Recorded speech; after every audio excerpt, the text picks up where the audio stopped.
Switching gears here, Maverick. We have a winner for Paramount. AMC and IMAX movie theaters getting a much-needed boost from Memorial Day blockbuster Top Gun Maverick. The sequel brought in a record $156 million in its first 4 days. And it's no surprise we're seeing a bump in movie theater stocks. Most notably, AMC. Coming into the morning here, I saw AMC shares up about 4%, but you could really see it strengthening now throughout the session. Of course, IMAX getting a bump as well, likely in part because of the Maverick numbers, but also they are a key player out over in Shanghai. And you see those Shanghai lockdowns easing.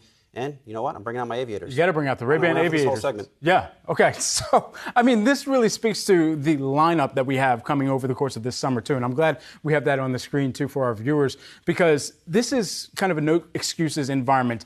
Barring any type of headwind in the number of people and the capacity that they're able to bring into theaters, and we've seen that impact be very much present in the cases where there's a variant that kind of spooks the number of moviegoers. But I think in the moviegoing that we've seen, and prompted by Batman, can we kind of hat tip it off to whatever extent you want, Robert Pattinson and Zoe Kravitz getting people back into the theaters. Batman, of course, kicking off this wave of blockbusters that we're expecting, Top Gun being one of them. Buzz Lightyear, I might go see that in theaters. You should. That's great. Apparently, Toy Story and Batman are the only thing that can get me in theaters over the past decade. And so this spinoff for Buzz Lightyear, I'm looking forward to that. But I think even the Marvel series that we've seen, so Black Adam as well as Black Panther, Wakanda Forever, those and DC and Marvel continuing to show strength in the movie theater, getting people into the theaters, and then that price flexibility that we also might see continue to be rolled out as a strategy. I think those are all kind of the themes that we're going to expect to hear even more about from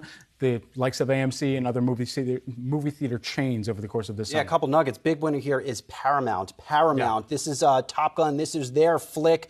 Now, they have a couple things working here. A home run here in Top Gun. You would think it's going to have a couple more few good weeks at the box office, too.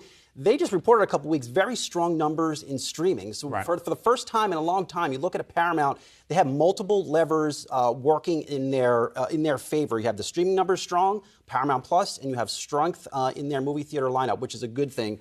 And then lastly, I mentioned Warren Buffett here winning in oil. He took a stake in Paramount a couple weeks ago. That was disclosed, so he's a big winner too. Clearly, he must be a big Aviator fan and Tom Cruise fan.